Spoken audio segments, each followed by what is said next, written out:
स्वागत है आप सभी का नई कहानी में। मेरा नाम संध्या है। चारों तरफ खुशी का माहौल छाया हुआ था। चारों तरफ से शहनाइयों की आवाज़ गूंज रही थी। फूलों से मंडप सजाया गया था। बीच में अग्नि थी और मैं अपने पति के साथ फेरे ले रही थी। मैं बड़ी खुश थी, खुशी खुशी फेरे ले रही थी। मगर जैसे ही मैंने पलट कर देखा तो मेरा एक पति नहीं बल्कि मेरे तो कई सारे पति थे।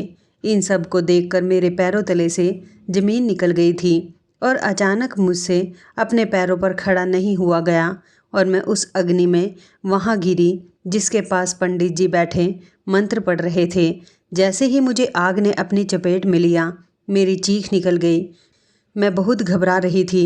तभी मुझे आवाज़ आने लगी कि क्या हुआ संध्या, क्या हुआ तुम्हें? अचानक झट से मेरी आँख खुली।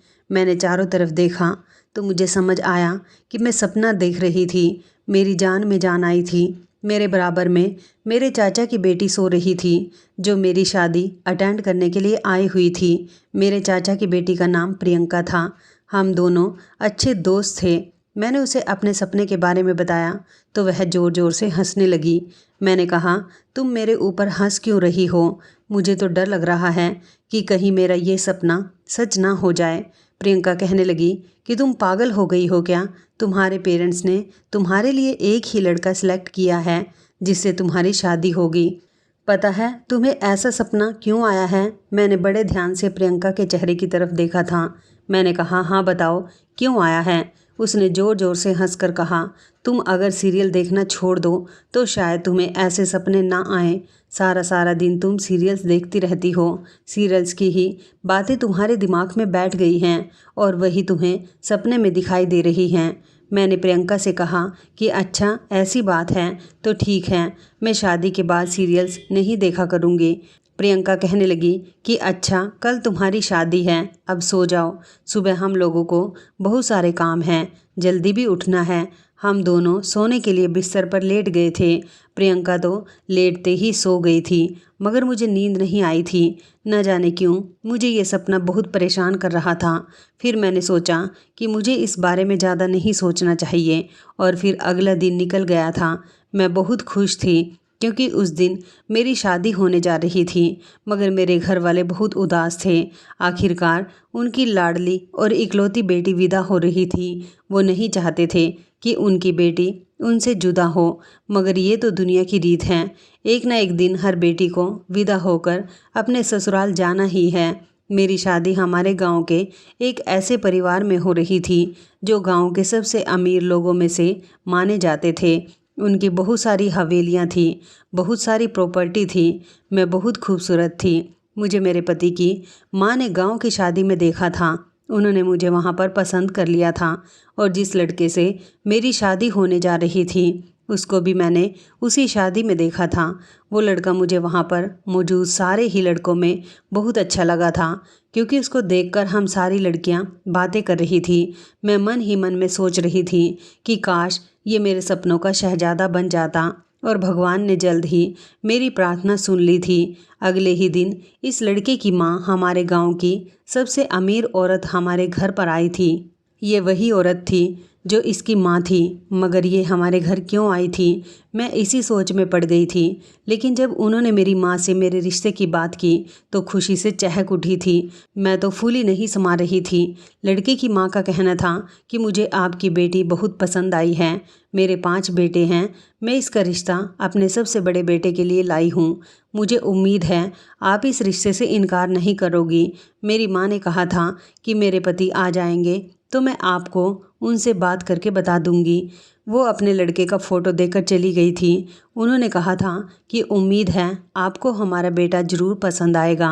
रात के टाइम पर मम्मी ने पापा से इस बारे में बात की और उनको इस रिश्ते के बारे में बताया तो पापा कहने लगे कि इनकी तो गांव में बहुत ज़मीन जायदाद है, ये तो बहुत अमीर लोग हैं। हमारी बेटी तो बहुत भाग्यशाली निकली जिसका रिश्ता इतनी बड़ी हवेली से आया है। पापा ने कहा कि इस रिश्ते के लिए तुम फ़ौरन ही हाँ कर देना और हम जल्द ही अपनी बेटी की शादी उनके बेटे के साथ कर देंगे।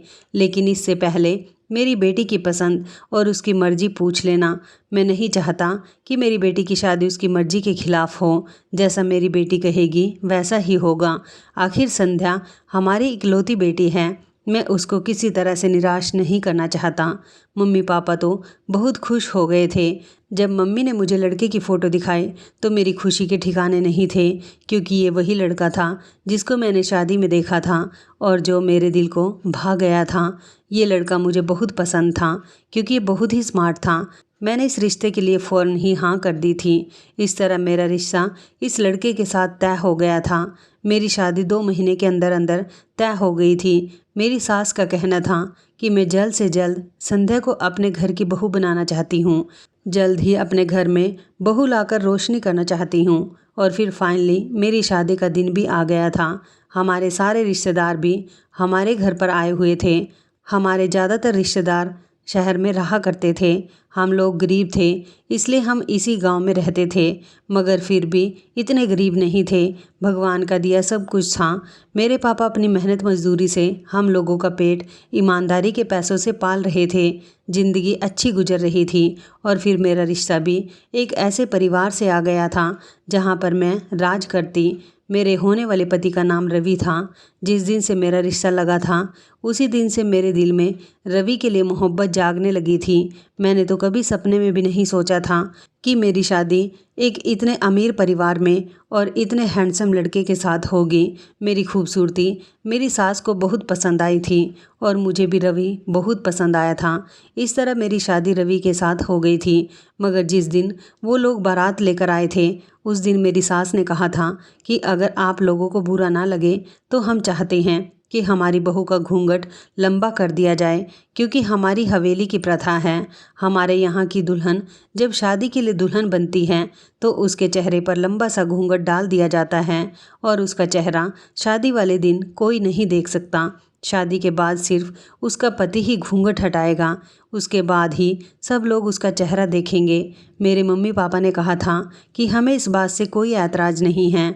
मेरे चाचा की बेटी प्रियंका, जो कि मेरे साथ खूब हंसी मजाक करती थी, मैं हर महीने 2 दिन के लिए चाची जी के घर शहर जरूर जाया करती थी और कभी कभी प्रियंका भी हमारे घर पर आ जाती थी। इसलिए हम दोनों की गहरी दोस्ती थी।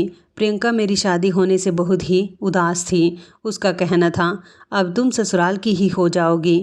मैंने उससे मजाक में कहा था कि तुम भी जल्द से जल्द शादी कर लो, मगर प्रियंका अभी शादी नहीं करना चाहती थी क्योंकि उसके बड़े बड़े सपने थे। उसका मानना था कि पढ़ी लिखी लड़कियों को इतनी जल्दी शादी नहीं करनी चाहिए। अगर उन्होंने शिक्षा हासिल की है तो उस शिक्षा का फ़ायदा उठाना चाहिए। प्रियंका अभी कुछ समय तक जॉब करना चाहती थी। उसकी पढ़ाई तो मेरी शादी से पहले ही पूरी हो गई थी, मगर अब वो जॉब की तलाश कर रही थी। उसने कहा था कि तुम्हारी शादी हो जाएगी तो मैं भी बिजी हो जाऊंगी, जॉब करने लगूंगी तो मुझे ज़्यादा टाइम नहीं मिला करेगा, लेकिन हम दोनों एक दूसरे से फ़ोन पर बात कर लिया करेंगे। उसने मुझे कहा था कि तुम ससुराल जाने के बाद मुझे अपने नंबर से कॉल करना। मैंने उससे कहा था हाँ, मैं अपने पति से कहूँगी कि वो मुझे एक नया मोबाइल ला कर दे, फिर हम दोनों ढेर सारी बातें किया करेंगे। खुशी खुशी मुझे विदा कर दिया गया था। अपनी विदाई पर मैं बहुत रोई थी, क्योंकि बचपन से लेकर अब तक मेरे माता पिता ने मुझे बहुत लाड प्यार से पाला था। उन्हें उम्मीद थी कि उनकी बेटी को ससुराल में भी बहुत प्यार मिलेगा, क्योंकि ससुराल में मेरी सास और मेरे पति के अलावा 4 देवर भी मौजूद थे। मेरी सास का कहना था कि हमारे घर में बहू नहीं बल्कि बेटी आने वाली है, हम उसे बहुत प्यार करेंगे। मेरे चेहरे पर अभी भी लंबा सा घूंघट था। मुझे जब हवेली के अंदर लाया गया तो मेरा बहुत अच्छे से स्वागत किया गया था। घूंघट की आड़ में मुझे कुछ भी दिखाई नहीं दे रहा था। लोगों की आवाज़ें सुनाई दे रही थी और फिर थोड़ी देर के बाद मुझे मेरे कमरे में भेज दिया गया था। मेरी सास ने मुझे सख्ती से मना किया था कि अपना घूंघट नहीं हटाना। जब तक तुम्हारा पति तुम्हें देख नहीं लेता तब तक तुम्हें भी कुछ नहीं देखना है। मैंने अपनी सास से कहा था कि मैं ऐसा ही करूँगी। मैं कमरे में दुल्हन बनी हुई बैठी थी और सोच रही थी कि जब मेरा पति कमरे के अंदर आएगा तो मैं उससे क्या बात करूँगी। मुझे तो सोच सोच कर ही खुशी हो रही थी। मेरे मन में लड्डू फूट रहे थे। आखिरकार मेरी शादी हुई थी और शादी के बाद मैं पहली बार अपने पति से मिलने जा रही थी। उसको तो मैंने सिर्फ एक ही बार देखा था, वो भी दूर से। आज मैं उसको बहुत करीब से देखने वाली थी और उससे बात करने वाली थी। कुछ समय गुजरा तो मेरा पति कमरे के अंदर आया था। मेरे दिल की धड़कनें तेज हो गई थी। वो धीरे से मेरे करीब आकर बैठ गया और उसने जब मेरा घूंघट हटाया तो वो मेरी बहुत तारीफ़ करने लगा। उसकी तारीफ़ों पर मैं बहुत खुश हो रही थी। ऐसा लग रहा था जैसे मुझे अपनी ज़िंदगी की सारी खुशियाँ मिल गई हों। फिर उसने मुझसे कहा कि तुम अपना हाथ आगे बढ़ाओ। मैंने जैसे ही अपना हाथ आगे बढ़ाया तो उसने मेरे हाथ में सोने के कंगन पहना दिए। उसका छूना मुझे बड़ा प्यार भरा एहसास दिला रहा था। मैं उन कंगन को देखकर मुस्कुरा रही थी। वो कहने लगा कि तुम्हें ये कंगन पसंद आए? तो मैंने कहा मुझे तो बहुत पसंद आए, क्योंकि ये कंगन बहुत खूबसूरत हैं। काफ़ी देर तक तो वो मुझसे बातें करता रहा। फिर थोड़ी देर के बाद कहने लगा कि तुम अपना घूंघट निकाल लो, मैं अभी आता हूँ। मैंने कहा अब घूंघट निकालने की क्या ज़रूरत है? तो वो कहने लगा कि अभी घूंघट की रस्म पूरी नहीं हुई है। हमारे यहाँ ये शादी की एक बहुत अहम रस्म होती है। मुझे समझ नहीं आया था कि वो क्या कहना चाह रहा था। मैंने घूंघट निकाल लिया था। उसने कहा कि मैं थोड़ी देर में आता हूँ। फिर से मैं अपने कमरे में अकेली बैठी रही थी और उसके आने का इंतज़ार कर रही थी। मैंने अपना घूंघट निकाल लिया था। थोड़ी ही देर गुजरी कि फिर से कमरे के अंदर कोई आया। मैं समझ गई थी कि मेरा पति आया होगा। उसने मेरा घूंघट नहीं उठाया। वो मेरे बराबर में बैठ गया और उसने मेरे दोनों हाथ पकड़े। वो फिर से मेरे हाथों में कंगन पहनाने लगा। जब झट से मैंने अपना घूंघट हटाया और उसके चेहरे की तरफ देखा तो मेरे होश उड़ गए थे। मैं जल्दी से उससे पीछे हटी और कहने लगी कि ये क्या बदतमीजी है? तो वो कहने लगा कि ये कोई बदतमीजी नहीं है। क्या ये कंगन तुम्हें पसंद नहीं आए? उसकी बात सुनकर मेरे होश उड़ गए थे, क्योंकि ये मेरा पति नहीं बल्कि मेरा देवर था। मगर वो कह रहा था कि मैं भी तुम्हारा पति हूँ। मैंने कहा आखिर ये किस तरह का मजाक हो रहा है? चलो मेरे कमरे से जाओ, मुझे तुम्हारे भैया का इंतज़ार है। वो कहने लगा तुम्हें शायद अभी पता नहीं है कि मैं भी तुम्हारा पति हूँ। मैंने कहा मैं अभी अपने पति को बुलाकर लाती हूँ। मैं बिस्तर से उतरकर दरवाजे की तरफ जाने वाली थी कि उसने मेरा हाथ पकड़ लिया और कहने लगा अरे तुम यकीन क्यों नहीं कर लेती कि मैं तुम्हारा पति हूँ? उसकी ऐसी बातें सुनकर मेरी आंखों में आंसू आ गए थे। वो मुझसे थोड़ी देर बातें करता रहा। मैं खामोशी से उसकी बातें सुनती रही, क्योंकि उसकी बातें सुनने के अलावा मेरे पास कोई दूसरा रास्ता नहीं था। मैं अभी नई नवेली दुल्हन थी और किसी तरह का हंगामा नहीं करना चाहती थी। थोड़ी देर तक वो मेरे कमरे में रहा और उसके बाद फिर तीसरे नंबर वाला भाई आया। उसने भी मेरे हाथ पकड़कर मुझे कंगन पहनाए। अब मुझे समझ आया था कि मेरे साथ क्या हो रहा है। मैं ज़ोर ज़ोर से रो रही थी। इसी तरह मेरे दोनों हाथों में 5-5 जोड़ी कंगन आ गए थे। इन कंगन को पाने की मुझे कोई खुशी नहीं थी, बल्कि मुझे तो गम था कि ये सब के सब ही अपने आप को मेरा पति बता रहे हैं। लेकिन मेरी शादी तो रवि के साथ हुई थी। मैं रवि का इंतज़ार कर रही थी। जब चारों भाई अपनी अपनी मुंह दिखाई करके कमरे से जा चुके थे तो फिर से रवि के कमरे में अंदर आने का नंबर आया था। मैंने रवि से कहा कि रवि आखिर ये सब क्या हो रहा है? तुम्हारे भाई मेरे कमरे में क्यों आए थे और वो खुद को मेरा पति क्यों बता रहे हैं, जबकि मेरी शादी तो तुम्हारे साथ हुई है? रवि कहने लगा कि तुम्हें नहीं पता कि हमारे गाँव की यही प्रथा है। मैं उसकी बात पर चौंक गई। मैंने कहा ऐसी कौन सी प्रथा? तो वो कहने लगा कि तुम्हारी शादी सिर्फ मेरे साथ नहीं बल्कि मेरे चारों भाइयों के साथ भी हुई है। मेरे सारे ही भाई तुम्हारे पति हैं। मैंने कहा ऐसा कैसे मुमकिन हो सकता है? वो कहने लगा ये बात तुम्हारे माता पिता ने तुम्हें नहीं बताई होगी, क्योंकि हमारे गांव में ये रिवाज है कि लड़की की शादी जिस घर में बड़े बेटे के साथ होती है उसके बाकी के छोटे भाई भी उसके पति माने जाते हैं। मैंने कहा मगर मैंने तो ऐसी किसी प्रथा के बारे में नहीं सुना। मेरा पति कहने लगा कि तुम गांव के बारे में ज़्यादा कुछ नहीं जानती हो, इसलिए तुमने नहीं सुना होगा, मगर हमारे यहाँ तो ऐसे ही शादियाँ होती हैं। मैंने अपने पति से कहा मगर मैं ऐसे माहौल में नहीं रह सकती। मेरा पति मुझे तसल्ली से और प्यार से समझाने लगा। वो बार बार मेरे बालों को सहला रहा था। मेरे हाथों को पकड़ रहा था, मगर मैं उसके साथ बदतमीजी पर उतर आई थी। मैंने कहा, तुम लोगों के साथ अच्छा नहीं होगा। तुम लोगों ने मेरे साथ धोखा किया है। तुमने शादी मुझसे की, मगर कहते हो कि सब भाइयों के साथ शादी हुई है। ऐसा कैसे मुमकिन हो सकता है? तुम लोगों को भगवान कभी माफ़ नहीं करेगा। तुम लोगों के साथ बहुत बुरा होगा। मेरा इतना ही कहना था कि मेरा पति झट से उठा और उसने मेरे गाल पर एक ज़ोरदार थप्पड़ मार दिया। वो कहने लगा कि बदतमीज़ लड़की, मैं कब से तुमसे प्यार से बात कर रहा हूँ, मगर तुझे तो समझ नहीं आता। तुझे नहीं पता कि ये हमारे गांव का बहुत पुराना रिवाज है और हमारे गांव में यही रिवाज चला आ रहा है। अब तू इस रिवाज के बारे में कुछ नहीं जानती, तो इसमें हमारी क्या गलती है?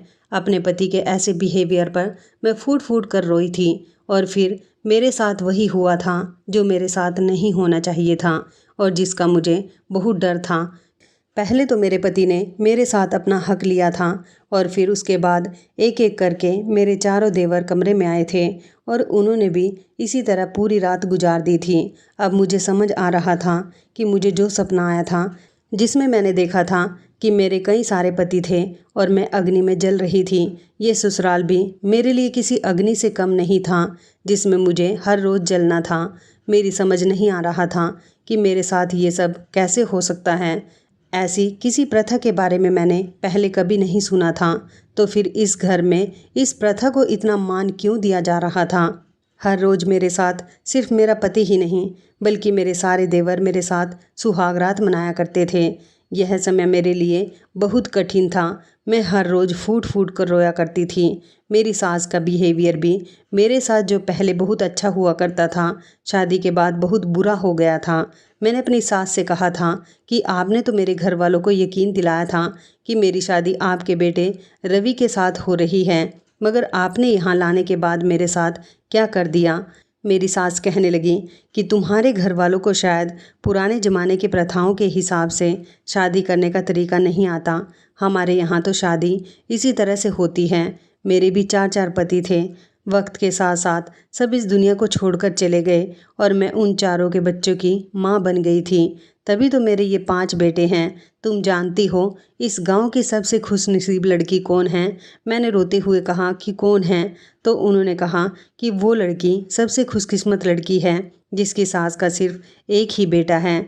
वो अकेली उसी की पत्नी बनकर सारी जिंदगी गुजार देगी, मगर जिसकी ससुराल में सास के कई सारे बेटे हों, उन्हें उन सभी को अपना पति मानना होगा। मैंने अपने दिल में सोचा कि भगवान करे कि तुम्हारे सारे बेटे मर जाएं और मुझे इस नर्क से छुटकारा मिल जाए। मुझे अभी तक मेरे घर वालों से भी मिलने नहीं दिया गया था। मैंने अपनी सास से कहा था कि मैं अपने मायके जाकर अपने पेरेंट्स से मिलना चाहती हूँ। मेरी सास ने कहा था कि हमारे यहाँ का रिवाज है कि बहू को जब तक कोई खुशखबरी नहीं मिल जाती तब तक वो अपने मायके नहीं जाती। मैंने चौंक कर अपनी सास को देखा था और मैंने कहा था, आखिर ये किस तरह का रिवाज है? अगर मैं सारी ज़िंदगी माँ नहीं बनी तो क्या सारी ज़िंदगी अपने माता पिता से भी नहीं मिल सकूंगी? मेरी सास कहने लगी, शुभ शुभ बातें मुंह से निकाला करो लड़की। अगर तुम सारी ज़िंदगी माँ नहीं बनी तो मेरे बेटों का खानदान आगे कैसे बढ़ेगा? माँ तो तुम बनकर ही रहोगी। अगर माता पिता से मिलना चाहती हो तो जल्द ही मुझे दादी बनने की खुशखबरी सुना दो, वरना सारी ज़िंदगी तुम्हें तुम्हारे माता पिता की शक्ल से तरसा दूंगी। अपनी सास की बातें सुनकर मैं और ज़्यादा रोने लगी थी। मेरी चीखों की आवाज़ सुनकर मेरी सास ने कहा कि खामोश हो जाओ। अगर तुम्हारे चिल्लाने की आवाज़ पड़ोस तक गई तो लोग क्या कहेंगे कि नई नवेली दुल्हन इतनी ज़ोर ज़ोर से रो रही है, ज़रूर इसके साथ कुछ गलत किया जा रहा है। मैंने कहा, तुम लोग मेरे साथ कुछ अच्छा भी तो नहीं कर रहे हो। तुम लोग मेरे साथ बहुत गलत कर रहे हो। तुम्हें इस सब की सज़ा ज़रूर मिलकर रहेगी। तभी मेरा देवर आया जो मेरे पति से छोटा था। उसने मुझसे कहा कि आओ संध्या, कमरे के अंदर चलो। मैंने उसका हाथ झटक दिया और कहने लगी कि हटो मेरे करीब से, मुझे हाथ भी मत लगाना। तुम मेरे पति नहीं हो। वो मुझसे फिर भी प्यार से बात करने लगा। मैंने उसे धक्का दे दिया तो वो अपना चेहरा उदास सा बनाकर वहाँ से चला गया था। फिर मेरा पति रवि वहाँ पर आया तो वो मुझे प्यार से समझाने लगा और कहने लगा कि चलो कमरे में चलो। मैं उसके साथ कमरे के अंदर चली गई। मैंने उससे कहा कि मैं अपने माता पिता से मिलना चाहती हूँ और मैं तुम्हारे भाइयों को अपना पति नहीं मानती। मेरी शादी तो सिर्फ तुमसे हुई है, मैं सिर्फ तुम्हें ही अपना पति मानती हूँ। मेरा पति कहने लगा, आखिर तुम मान क्यों नहीं लेती कि हम सभी तुम्हारे पति हैं? इसमें तो तुम्हारा ही फायदा है। हम सब तुम्हारा कितना ख्याल रखते हैं, सब लोग तुमसे कितना प्यार करते हैं। तुमने देखा नहीं कि शादी की रात तुम्हारे हाथ कंगन से भर गए थे। अगर तुम सिर्फ मेरी पत्नी होती तो तुम्हें सिर्फ 2 ही कंगन मिलते, मगर हम सारे भाइयों ने तुम्हें कुल मिलाकर 10 कंगन तुम्हारे दोनों हाथों में पहनाए। मैंने कहा कि मुझे कंगन का लालच नहीं है, तुम चाहो तो अपने कंगन मुझसे वापस ले सकते हो, मगर मैं तो सिर्फ तुम्हें अपना पति मानती हूँ। इस बात पर फिर से मेरे पति को गुस्सा आ गया और वो चिल्लाते हुए कहने लगा कि तुम समझती क्यों नहीं हो कि हमारे यहाँ ऐसा ही होता है और तुम्हें तुम्हारे माता पिता से नहीं मिलवाया जाएगा। ये कहकर वह कमरे से निकल गया था और मैं न जाने कब तक फूट फूट कर रोती रही थी। भगवान से प्रार्थना कर रही थी कि भगवान मुझे कभी भी औलाद की खुशी ना देना, क्योंकि मैं इन दरिंदों के बच्चों की माँ नहीं बन सकती। मुझे कुछ भी करके इस नर्क से निकलना है। ये 5 दरिंदे जब रात को बिस्तर पर एक एक करके मेरे पास आते हैं तब मुझे पता चलता है कि मैं किस नर्क की आग में जल रही हूँ। मेरी तकलीफ़ का अंदाज़ा तो शायद कोई भी नहीं लगा सकता। अब मैं चाहकर भी कुछ नहीं कर सकती थी, क्योंकि यहाँ से बाहर निकलने का तो मेरे पास कोई दूसरा रास्ता नहीं था। मेरी सास ने इस हवेली में बहुत सारे नौकर चाकर रखे हुए थे जो इस हवेली के बाहर पहरा देते थे। कई दिन इसी तरह से गुजर गए थे। ना मेरे पास मोबाइल था और ना ही मैं इस हवेली से बाहर निकलकर अपने माता पिता से मिल सकती थी। अब मेरे साथ जो होता था मुझे इस सब की आदत पड़ गई थी और मैंने खुद को इस घर के माहौल में ढाल लिया था। एक दिन मेरे माता पिता मुझसे मिलने के लिए आए थे। जब मुझे नौकरानी ने बताया कि आपके माता पिता आपसे मिलने के लिए आए हैं तो मैं बड़ी खुशी खुशी उनसे मिलने के लिए आई थी। मेरे माता पिता मुझे देखते ही शिकायत करने लगे और कहने लगे कि हमें नहीं पता था हमारी बेटी शादी के बाद इतना बदल जाएगी। मैंने इस बात पर अपने पापा को चौंक कर देखा था। आखिर मेरे पापा ऐसा क्यों बोल रहे थे? जब अचानक मेरी सास ने कहा कि हाँ भैया, हम तो तुम्हारी बेटी से कहते हैं कि अपने माता पिता से मिल आया करो, मगर तुम्हारी बेटी को यहाँ के ऐशो आराम की इतनी आदत हो गई है कि वो अपने माता पिता के उस गरीब घर में जाना ही पसंद नहीं करती। मेरी सास की बात सुनकर मेरे माता पिता मुझे बड़ी हैरानी से देख रहे थे, जबकि मेरा भी यही हाल था। मेरी सास कितनी सफाई से झूठ बोल रही थी। उन्होंने इस रिवाज के बारे में मेरे माता पिता को क्यों नहीं बताया, जिसके बारे में मुझे बताया था कि लड़की जब तक माँ नहीं बनती तब तक अपने माता पिता से नहीं मिल सकती।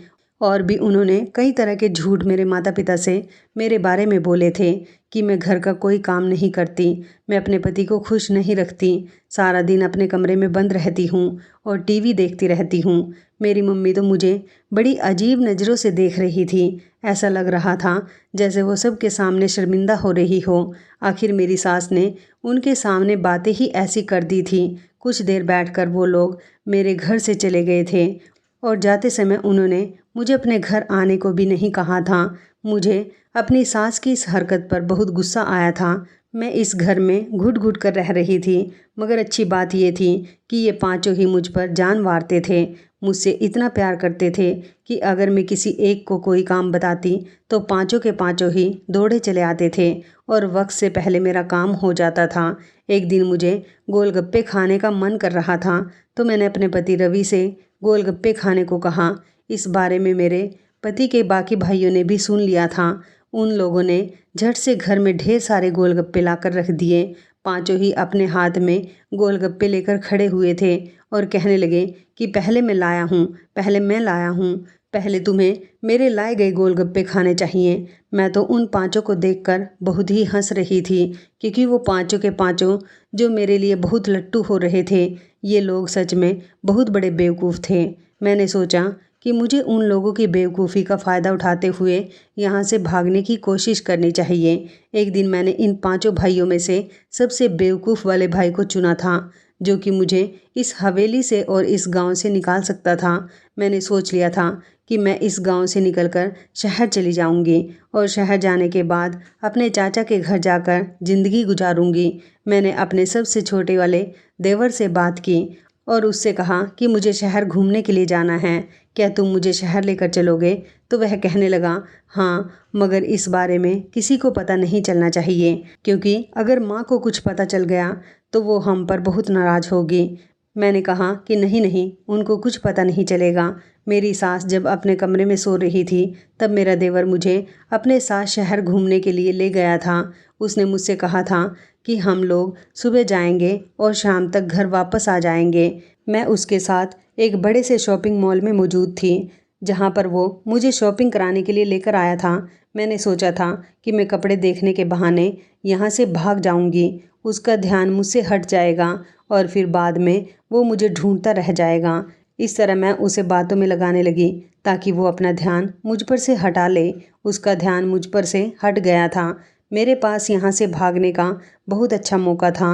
मैं धीरे धीरे वहाँ से भागने की कोशिश कर रही थी जब अचानक मुझे एक ज़ोरदार चक्कर आया और मैं बेहोश होकर गिर गई थी। जब मेरी आँख खुली तो मैं अस्पताल में मौजूद थी और फिर डॉक्टर ने मुझे एक ऐसी खबर सुनाई जिसे सुनकर मेरे पैरों तले से ज़मीन निकल गई थी। डॉक्टर ने बताया कि तुम माँ बनने वाली हो। ये खबर सुनकर तो मेरे होश उड़ गए थे। जिस बात का मुझे डर था वही हुआ था। जब उसे ये बात पता चली कि मैं माँ बनने वाली हूँ तो उसकी खुशी का ठिकाना नहीं था और फिर वो बड़ी संभाल कर मुझे गांव वापस ले आया था। हवेली में मेरी सास को ये बात पता चल चुकी थी कि मेरा देवर और मैं शहर घूम कर आ रहे हैं और उसने ये बात भी बता दी थी कि मैं माँ बनने वाली हूँ। यही वजह थी कि मेरी सास ने शहर घूमने वाली बात पर गुस्सा नहीं किया था और जब उन्हें बच्चे की खबर पता चली तो उनकी खुशी के ठिकाने नहीं रहे। वो सब कुछ भूल गई और उन्होंने पूरी हवेली में मिठाइयाँ बंटवाई थी। ये खबर मेरे मायके में भी पहुंचा दी गई थी, मगर मेरे मायके से मुझसे कोई भी मिलने के लिए नहीं आया था।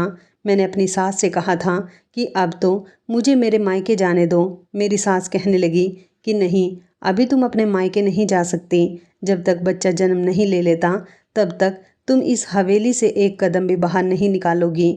मैंने कहा, आखिर ये कौन से रिवाज हैं जो आप मेरे साथ अपना रही हो? मेरी सास कहने लगी कि तुम्हें ज़्यादा गुस्सा नहीं करना चाहिए, अभी तुम्हारी हालत ठीक नहीं है, तुम घर में ही रहो और आराम करो। मैं फिर से अपने कमरे में जाकर फूट फूट कर रोई थी कि मेरी किस्मत में आखिर क्या होना लिखा है। मैं जितना यहाँ से भागने की कोशिश करती हूँ उतना ही यहाँ पर फंस कर रह जाती हूँ और अब तो मेरे पास यहाँ से निकलने का कोई दूसरा रास्ता नहीं था। अब मैं बहुत बड़ी मुश्किल में फंस गई थी। मैंने चाहा भी था कि मैं अपनी जान ले लूं, मगर फिर मुझे इस बच्चे का ख्याल आया कि इस मासूम की क्या गलती है, क्योंकि मेरी जान के साथ साथ इसकी जान भी चली जाएगी। लेकिन फिर सोचने वाली बात ये थी कि आखिर ये बच्चा किसका है, मेरे पति का या मेरे चार चार देवरों का? ये तो मैं भी नहीं जानती थी। मेरी समझ नहीं आ रहा था कि मैं क्या करूं। मैं एक बहुत बड़ी उलझन का शिकार हो रही थी। अब तो मेरे सारे दिन और रात रोते रोते गुजर जाते थे। मेरी सास कहती थी कि ऐसी हालत में क्या मनहूसियत फैला रखी है, बस हमेशा रोना धोना ही करती रहती हो। इतनी ही देर में रवि आ गया और कहने लगा कि क्या हो रहा है यहाँ पर। तो मेरी सास कहने लगी कि तुम्हारी पत्नी माँ बनने वाली है और बस जब से ये खबर सुनी है रोना धोना किए जा रही है। इस तरह इसके बच्चे की सेहत पर बुरा असर हो सकता है। मैंने कहा, मैं इस बच्चे को जन्म नहीं दूंगी, भले ही अपनी जान ले लूँगी। मेरा पति कहने लगा, ना तो मैं तुम्हें मरने दूंगा और ना ही इस बच्चे को कुछ होने दूंगा।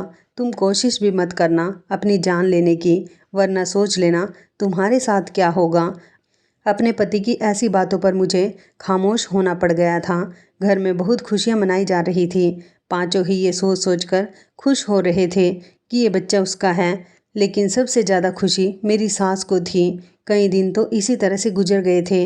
मेरी हालत अब दिन ब दिन बिगड़ती जा रही थी, क्योंकि ना तो मुझे कुछ खाना पीना अच्छा लगता था और ना ही मुझे किसी से बात करना अच्छा लगता था। सारा दिन मैं कमरे में अकेली बंद रहती थी।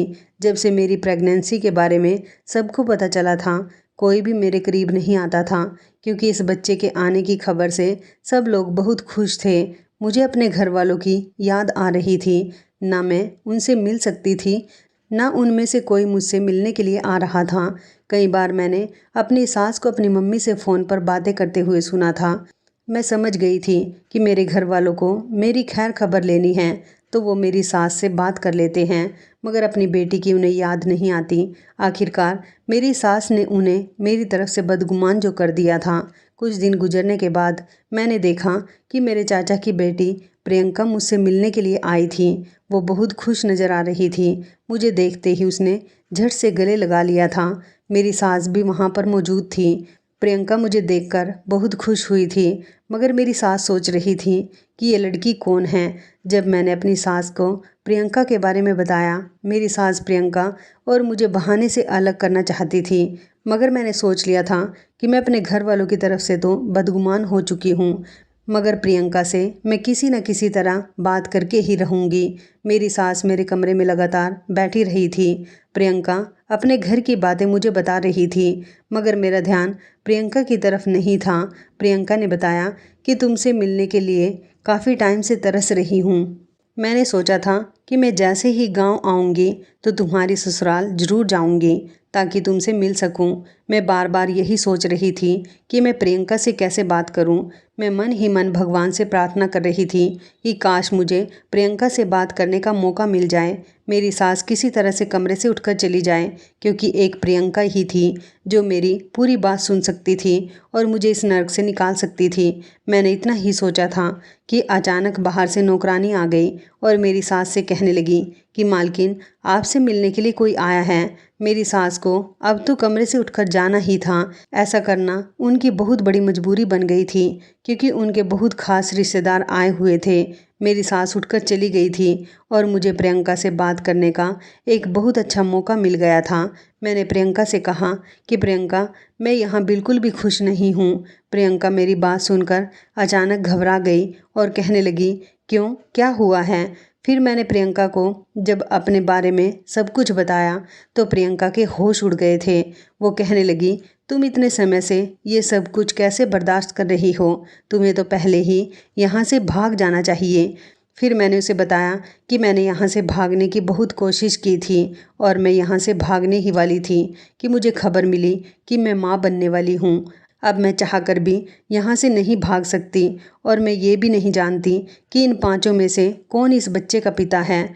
प्रियंका कहने लगी कि संध्या, तुम्हारे साथ तो सच में बहुत बुरा हो रहा है। तुम फिक्र मत करो, मैं तुम्हें किसी भी तरह से बचा कर ही रहूँगी। मैंने प्रियंका के आगे हाथ जोड़े और उससे कहा कि प्रियंका, मेरी सास ने मेरे माता पिता को भी मेरी तरफ से भड़का दिया है। प्लीज़ तुम सब कुछ ठीक कर दो। प्रियंका कहने लगी, ये लोग रस्म रिवाज को कहकर तुम्हें बेवकूफ़ बना रहे हैं। असल बात क्या है, ये बात बहुत जल्द पता चल जाएगी। तुम फिक्र मत करो। अचानक मेरे कमरे में मेरी सास आ गई थी और हम दोनों खामोश हो गए थे। प्रियंका को अपने दिल का हाल बताकर मुझे बहुत सुकून मिला था। मुझे उम्मीद थी कि प्रियंका मुझे ज़रूर बचा लेगी। प्रियंका का आना यहाँ पर मेरे लिए किसी चमत्कार से कम नहीं था। इसी तरह कई दिन गुजर गए थे। प्रियंका अपने शहर वापस चली गई थी, क्योंकि प्रियंका के पास एक बहुत ही इम्पोर्टेंट कॉल आ गई थी। अचानक मेरे चाचा जी की बहुत तबीयत खराब हो गई थी और प्रियंका वहाँ पर बिजी हो गई थी। इस दौरान उसे मेरी मदद करने का मौका नहीं मिला और मैं अपने ससुराल में अभी भी सड़ रही थी। यहाँ पर मेरा एक एक पल बड़ी मुश्किल से गुजर रहा था। कई महीने इसी तरह से गुजर गए थे और फिर मेरी डिलीवरी का टाइम भी आ गया था। मेरी तबीयत बिगड़ी और मुझे अस्पताल में भर्ती करा दिया गया था। मैंने बेटी को जन्म दिया था। मुझे गुस्सा तो प्रियंका पर आ रहा था कि उसने अभी तक मेरी कोई मदद क्यों नहीं की थी। मैंने जल्दी से अस्पताल की ही नर्स से मोबाइल लिया। मुझे प्रियंका का नंबर याद था। मैंने उसे कॉल लगाई। उसने मेरी कॉल रिसीव की तो मैंने उसे बताया कि प्रियंका, तुमने अभी तक मेरी कोई मदद नहीं की है। मैंने बेटी को जन्म दे दिया है। मैं अपनी बेटी को इन दरिंदों के हवाले नहीं करना चाहती, क्योंकि एक समय ऐसा आएगा, ये लोग जैसा मेरे साथ कर चुके हैं ऐसा ही ये लोग मेरी बेटी के साथ भी करेंगे। मैं चाहती हूँ कि तुम मुझे आकर बचा लो। प्रियंका कहने लगी कि मुझे माफ़ कर दो संध्या, मैं एक बहुत बड़ी मुसीबत में फंस गई थी। मैं तुम्हें बचाने के लिए अभी आ रही हूँ, तुम फिक्र मत करो, मैं सब कुछ ठीक कर दूँगी। मुझे अभी भी प्रियंका से बहुत उम्मीद थी कि वो आएगी। मेरी बेटी बिल्कुल ठीक थी। मेरी सास ने जब मेरी बेटी को लिया तो वो बहुत खुश हो रही थी। थोड़ा ही समय गुजरा था कि प्रियंका पुलिस को लेकर अस्पताल में आ गई थी। पुलिस के साथ वहाँ पर महिला पुलिस भी मौजूद थी। प्रियंका की पुलिस स्टेशन में काफ़ी अच्छी जान पहचान थी। मेरी खुशी के ठिकाने नहीं थे, क्योंकि प्रियंका मेरी मदद करने के लिए आ गई थी। पुलिस को मेरे बयान की ज़रूरत थी। मैंने पुलिस को सब कुछ बता दिया था। पुलिस को अस्पताल में देखकर मेरे ससुराल वालों के होश उड़ गए थे, क्योंकि ये पुलिस शहर से आई थी। मैंने उन लोगों को जब बताया कि इन लोगों ने मेरे साथ क्या क्या किया है, तो मेरे सास और मेरे पति सहित चारों देवरों को भी अरेस्ट कर लिया गया था। पुलिस वालों ने मेरी सास से कहा था कि एक औरत होते हुए तुम्हें शर्म नहीं आती, दूसरी औरत के साथ ऐसा करते हुए हम तुम्हारे गांव की इस प्रथा को बदल कर ही रहेंगे। तुम्हारे गांव में जो जो लोग लड़कियों की शादियां अपने सभी सारे बेटों के साथ करवाते हैं, उन सभी के खिलाफ मुकदमा दर्ज किया जाएगा, उन सभी को अरेस्ट किया जाएगा, उन सभी को सज़ा मिलेगी और तुम लोगों को भी बहुत कड़ी सज़ा मिलेगी, क्योंकि ये लड़की अपना बयान दे चुकी है।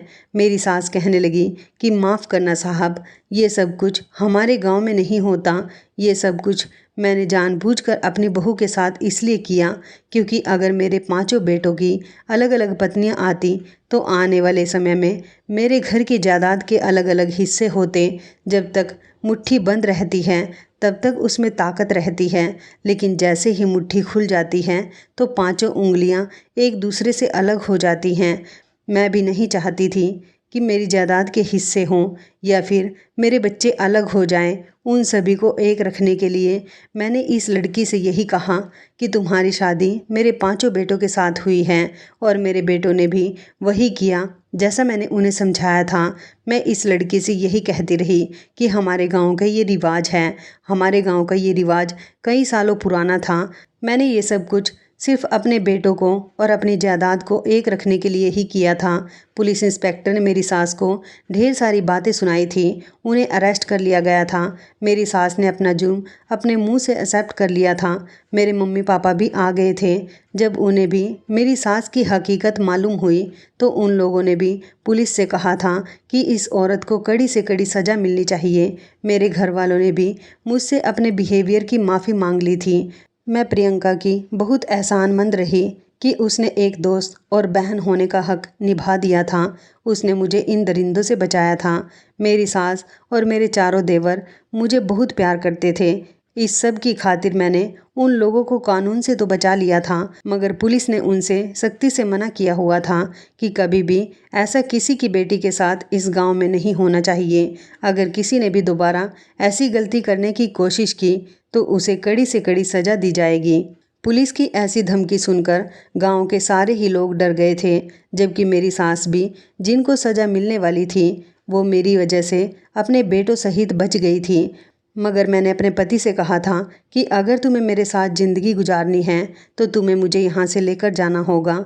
मेरे हिसाब से तुम्हें ज़िंदगी गुजारनी होगी, वरना मुझे डिवोर्स देकर खुद से अलग कर दो। मैं अपनी बेटी के साथ खुश रहूँगी। मुझे तुम्हारी कोई ज़रूरत नहीं है। मैं तुम्हारे घर वालों के साथ ज़िंदगी नहीं गुजार सकती। मैं अपनी बेटी को ऐसे हाल में नहीं पालना चाहती जहाँ पर उसके 5-5 पिता हो। मेरा पति कहने लगा कि मुझे माफ़ कर दो। मैंने वही किया जैसा मुझे मेरी माँ ने करने के लिए कहा था, मगर मैं अब सब कुछ ठीक कर दूँगा। प्लीज़ मुझे माफ़ कर दो, लेकिन ना जाने क्यों मेरा मन इस बच्चे को एक्सेप्ट करने को नहीं कर रहा था।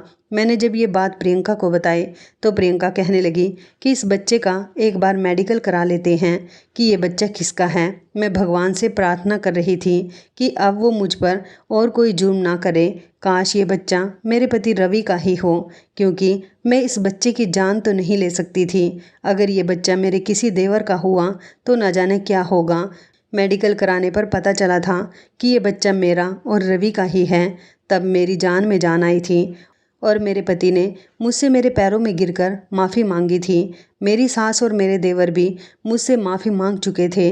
मेरी शर्त मेरे पति ने एक्सेप्ट कर ली थी। मेरे कहने पर उसने अपने पूरे परिवार को छोड़ दिया था और फिर वो मुझे लेकर शहर आ गया था। हम लोग यहाँ पर एक नई ज़िंदगी बसा रहे हैं।